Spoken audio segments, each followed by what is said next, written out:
Guys, ayan. Lumipat ako ng workstation. Ayan na. Medyo malaki-laki kasi yung lamesa. Pero dito kasi sa maliit na lamesa. Wala na siyang pupwestahan dito kasi maiksi lang to. Kaya, si Maning ko nandun. Ayan. Ayan siya, oh. Busy. At kasi di na niya ako ma-istorbo dito. Ewan ko rin mamaya. Talaga naman oh. Type na type sa ibabaw. Hi! Hi, Maning. Hi! How's my baby? How's my baby? Ha? Busy si Maning, oh. Busy.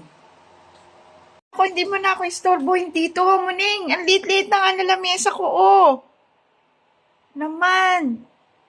Sobra ka naman, Muning, Oh, ano gang gusto pa? Ay, ang laki ng lamesa doon. Wala ka na pupwestuhan dyan. Tinakpan mo ng monitor, be. Umalis ka dyan, nak. Naman, bebe. Umalis ka dyan. Nak. Ay. Tingne. Oh, wala ka nga sa keyboard. Nasa monitor ka naman. Ha? Oh. Nako naman. Ay, Tingne. Ano kaya naman?